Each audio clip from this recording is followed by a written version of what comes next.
Are you planning a trip to Disneyland or Walt Disney World and finding yourself a little bit overwhelmed by all the costs associated with such a magical trip?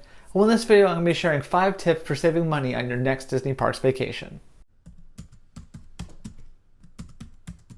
Hey everyone, this is Kyle from Money at 30, and on this channel we look at personal finance from a millennial perspective, including money-saving tip videos like this one. As you may have gathered from the background of some of my other videos, I am a huge fan of Disney. In fact, my wife and I have visited all 12 of Disney's theme parks worldwide, and in 2015 I wrote a book about my various Disney travels. The downside of loving Disney is that their theme parks aren't exactly cheap to visit. On top of the high and rising ticket prices, you'll also need to contend with Disney priced food and hotel rates. In short, splurging on a big Disney parks vacation can cost you a small fortune.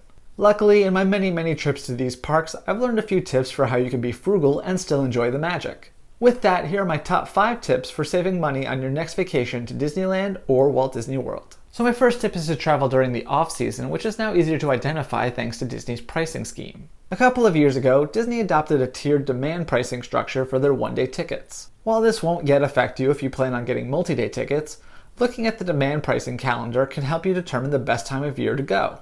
And, of course, if you are using single-day tickets, these savings will come in handy. Additionally, Walt Disney World has announced that they'll be rolling out a similar structure for their multi-day tickets later this year, so it's definitely a good idea to get in the habit of visiting during the value season. Another big way to save money on a Disney vacation is to stay off property, meaning that you're avoiding Disney-owned hotels. Admittedly, this plan is far more feasible at the Disneyland Resort, where non-Disney hotels surround the park property. These options range from budget motels to four-diamond resorts, many of which are in walking distance of the park gates or offer free shuttle services. Personally, of all the Harbor Boulevard area hotels I've stayed at over the years, my favorite is the Portofino Inn and Suites. And no, this isn't a sponsored video. I've just found Portofino to be a great value and a pleasant mile walk to the parks, making it a great choice. Due to the sheer size of the Walt Disney World Resort, staying off property isn't nearly as convenient. On a recent trip to Orlando, I stayed at a hotel in Champions Gate that was less than $100 a night, but was about a $15 to $20 Uber ride away from the parks. Granted, I believe this hotel also offered shuttle service, but they only departed at select times. One of the options lies in the Disney Springs area hotels. These 7 locations are run by some of the top hotel brands and now include some of the same benefits that the Disney hotels do, including FastPass Plus bookings. Therefore, these hotels may be worth looking into as you're comparing Central Florida hotel prices. Next up, while the Disney resorts are home to many world-class dining options, you can save yourself a lot of cash by opting for quick service instead.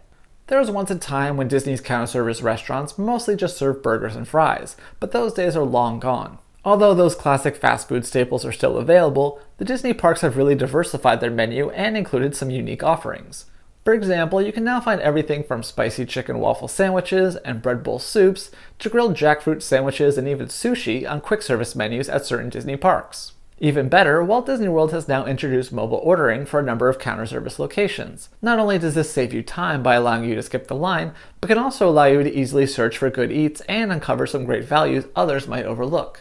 On a similar note, to help you stay fed on a budget, you'll want to consider bringing some snacks along with you. Most Disney park goers might not realize how lenient Disney is when it comes to bringing in outside food or drink, and how much bringing snacks with you to the parks can save you. Whether you plan to just bring some munchies like granola bars, fruit snacks, and chips, or pack sandwiches to fill you up during the day, your efforts will be rewarded.